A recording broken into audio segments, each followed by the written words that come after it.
Well, I'm sure you have heard the saying at least once that there are no days off when you're a fishing guide. Welcome to the Flow Bass channel, guys. My name's Eric. Thanks for bringing your smiling faces and checking out this little vlog action on a day off. So, as you guys may or may not know, I'm a fishing guide. I've gone full-time now, quit my job of 13 years to be able to do this. And so far we've been running some trips and it's been amazing. I'm having some pretty good success, but we need to keep the momentum going, you know.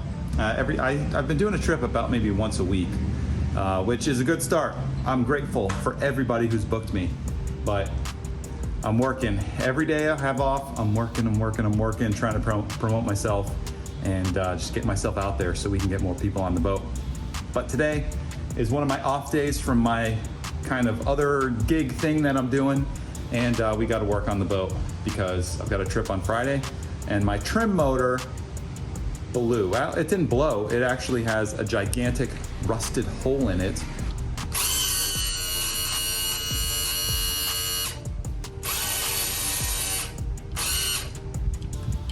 Oh, and there it goes. Sometimes it makes noise, sometimes it doesn't, but it's toast. I don't even think there's any fluid in it right now.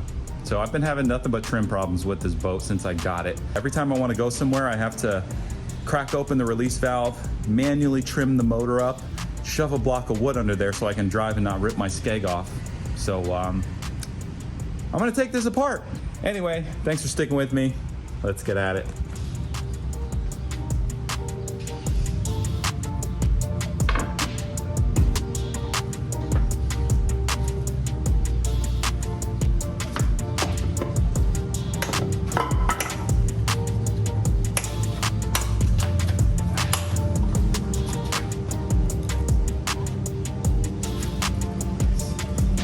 So right here's your release valve. You don't pull this out all the way, otherwise fluid will come out.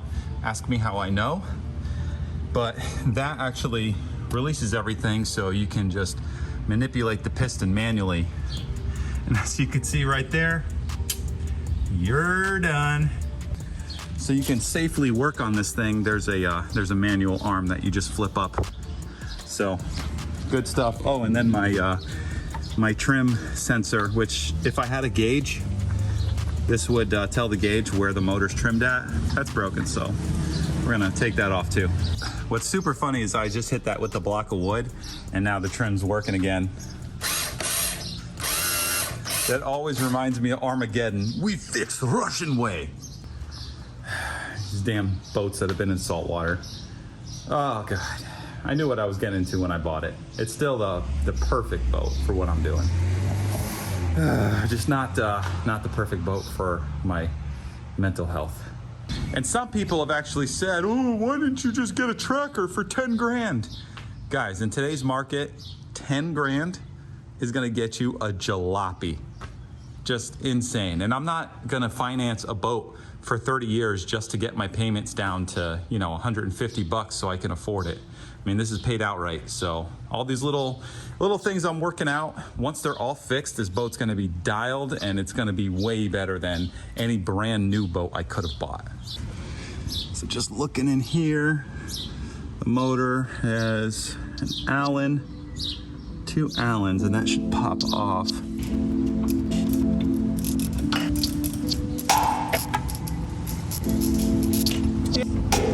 Well, I got the bolts out, mostly. One came all the way out, the other one on this corner was not coming out. So I'm just gonna get out the BFH. Oh, nice.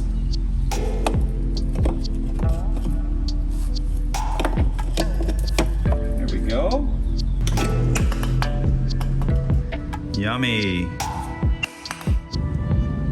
Yeah. We'll see. Hopefully that thing will come out.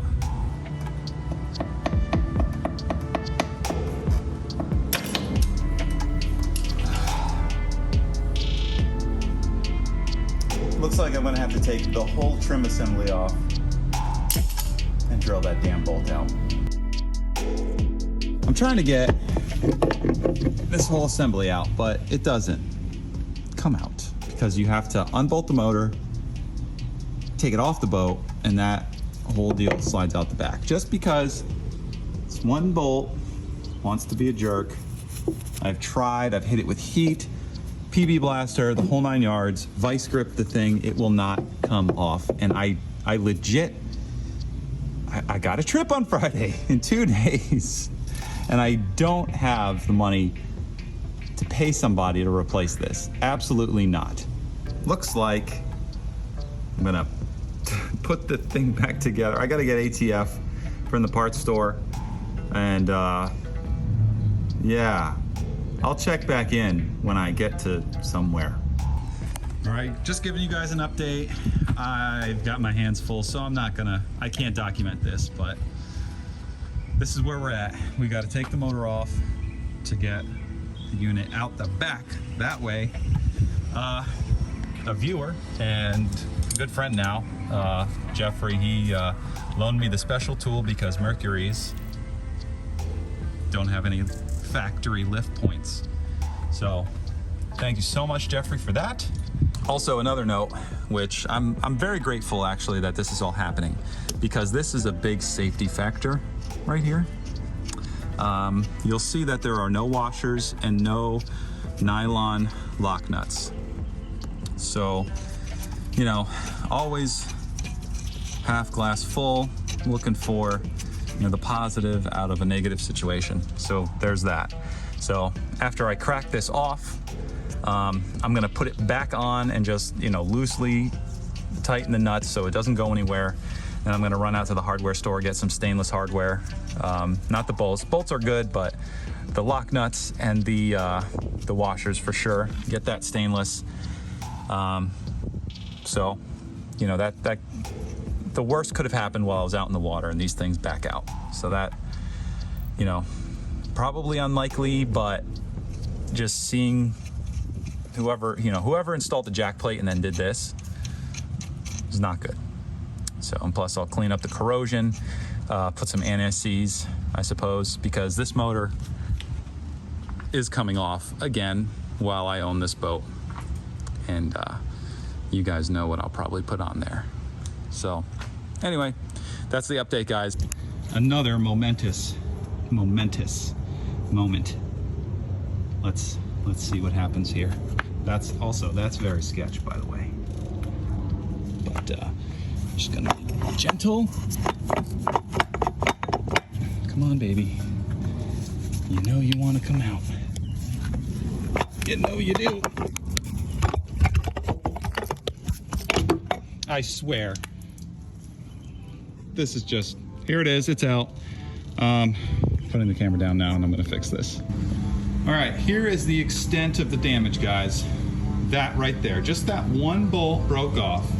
As you can see here, that is a nicely threaded hole for a bolt. A boat? Bolt. I said bolt. At least I thought I did in my mind. That's not, that's broken. So I'm gonna try and center punch that really nice, drill it out with a small drill bit, and just kind of step my way up and eventually, hopefully, chase out the threads with a tap and die, and I should be good.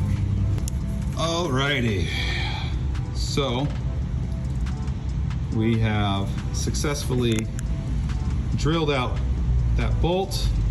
Some threads are visible.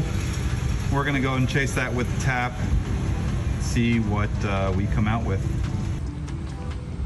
Okay, so we are slowly making progress. So basically, I had to drill out the remaining bits of the screw in there. Now I've got the tap in there. So this happens to be it's an M6 by 1. So basically, if you've never used a tap before, basically you just go very slow and very lightly. Ooh, that's starting to bind. But as you start to make the threads, you go forwards and backwards. Because as you can see, once I start going in, it's cutting those threads, and then going back up, you'll see the metal kind of fly out from the top and the bottom. That's what you want, because you don't want that metal going back in. Oof. Yeah, I'm gonna have to fully pull this out and clean those threads up a little bit. Oh, there we go, freed up. It was really starting to bind. So you just go real slow, and I'm gonna put the camera down and go back to tapping out this hole. Once you make a little forward progress, back it up. You can see it's cutting the threads. You can see it falling out the bottom of the hole. Once it starts to get a little tough, you back it back out. You can see all that metal coming out still. This is where we do not rush, because this whole unit right here comes with the motor. It's $1,000 just for, you know, maybe I could Healy coil this, but not happening. Ugh. Yep, you can see it's cutting those threads. So I think we're good. Slowly working it, but I'll check back in, guys, once I get to where I can put this motor on. Moment of truth, guys. There's our threads.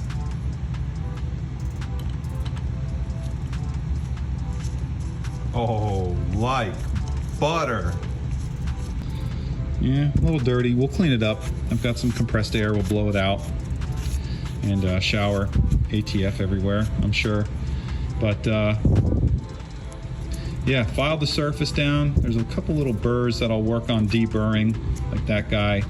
But we got a flat surface, and clean up that O-ring seat, and we're good, man. Hopefully. We have a bolt. We have another bolt. We have no gap. That ain't going nowhere. So threads came out pretty good.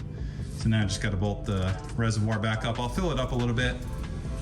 I had to take it off just to be able to manipulate the die. And we're getting there, guys. We're getting there. Oh, I actually realized I can't fill that up because the ram's not attached. Duh. Guys, that wheel should be on the ground. It's not that my driveway's crooked. It's the engine hoist is torqued like hell. It's a rental. What do you expect?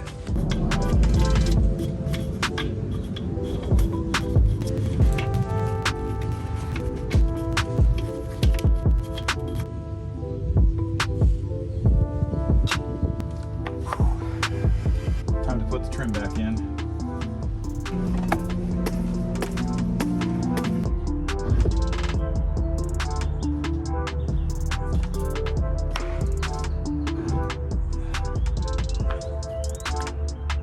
Stay. Old hardware, new hardware, correct hardware.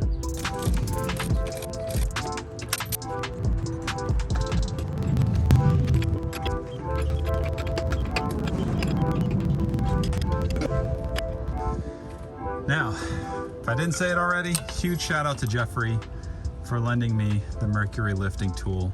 There's no lifting points anywhere on these Mercs. You gotta have a special tool. So if I end up having to ever borrow this one more time, then I'm just gonna end up purchasing it. I'll have a link in the description of where you can buy this on Amazon. Super, super useful. Obviously, screws right into the flywheel, and you're good to go. Thanks again, Jeffrey. Saved my life. All right, guys, nearing the home stretch. Fighting daylight, as always, but here's where we're at. Got everything hooked up, wires ran, everything's looking nice. Motor's connected. Definitely works. At least, you know, it makes noises. Gonna have to do something about that. Not sure how that got fried. Maybe just touching the power head, but works. Don't worry about this little guy. That's just for the trim sensor. If I had a gauge, I do not. So gonna cap that off and protect it. And then, yeah, so gonna fill it with fluid, see where that gets us. Hopefully stuff starts to move.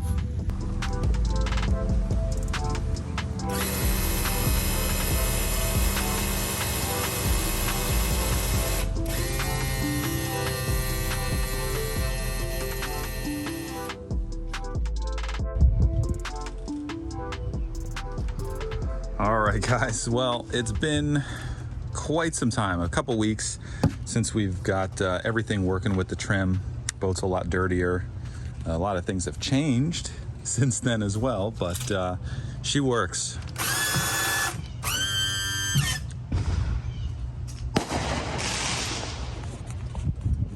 And it is also the 4th of July, so you might hear some fireworks.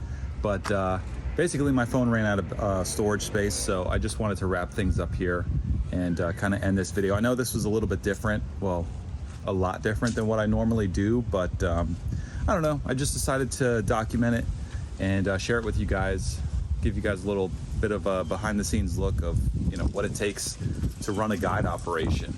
Stuff like this is going to come up, especially when you have a 20-year-old boat. So it is what it is, you know. I got to pinch every penny. I can't just send it to a mechanic or, you know, just buy complete trim assemblies. I've got to do it the most cost-effective way right now, especially, you know, it's just not worth sinking that type of money into a 20-year-old motor as well. I know I didn't go over the bleeding process. That's where my storage stopped, so I'll show you how that's done right now. So you have your reservoir right here. You pump this full of fluid as much as you can. This is threaded, so you can actually use a special tool that threads into here, and you can fill the reservoir all the way up. And then basically what you want to do is hit your trim switch and run it, and that's going to suck the fluid out of the reservoir into the pump, and it'll start pumping up the rams right here as well as your ram right there, the center ram. And basically you do that as much as possible until the motor will actually start to lift up. Once you can get it lifted up and it'll stay, then what you want to do is bleed out all of the air, and you do that by cracking open the bleeder screw. That'll happy 4th, guys. That will lower the motor all the way down. Then you close your screw, pump it back up, lift it all the way back up, check your fluid level, because the fluid level is going to top off probably right about here once it's sucked up all the way into the ram. And if you can add more fluid, do it. If not, then you just keep repeating that process over and over again until your motor stays all the way up. Even if you have it kind of halfway down like that, if there's any air in the system, it will slowly start to fall down. So until that stops happening, you just got to keep doing it over and over again. And if you have been doing it a lot and it just seems like you can't get the air out, let it sit overnight and because you probably aerated the fluid, so let it sit and then come back first thing in the morning and repeat the process. And that should get you pretty much all the way there. So that's essentially what I did, and it worked out. The trip that I had, I got the motor and everything reassembled the night before a trip. I had a couple coming in from New Jersey, my home state, the Garden State, and you know, the trip went off without a hitch. First of all, you know, the two people, Andrew and Uni, they were so fun to fish and have on the boat and just hang out with. So I was feeling super blessed, and plus we caught a lot of fish too. So it turned out to be a great trip. It was well worth the hard work, the long hours I put into fixing this boat, but we got it done, and I was able to put some smiles on their faces. And I'm looking forward to having Andrew and Uni back on the boat. Hopefully gonna target some snakeheads. I know, Andrew, we were talking about that, so I'm looking forward to that. The boat should be in operating condition when he comes back. So with that being said, guys, if you liked this format of video, I know it was kind of all over the place. I was really focused on fixing the boat instead of filming. But if you like this kind of thing, if you want to see more behind the scenes and kind of vlog type of content, let me know. Drop it in the comments. I'll see what I can do, come up with some ideas, and just kind of document this whole transition period in my life right now of becoming a full-time freshwater fishing guide and soon to be inshore, but that's a little bit down the road. But anyways, guys, my name's Eric. This is the Flow Bass channel. If you want to book a guided fishing trip, head over to flowbass.com, or you can hit me up on Instagram at flow.bass. And I'm also on Facebook as well, so I'd like to grow that. I know that kind of captures a different audience, so you can find me on Facebook, Captain Eric Planer. So with that being said, guys, thanks for watching. I hope to see your smiling faces in the next video. Till then, peace out.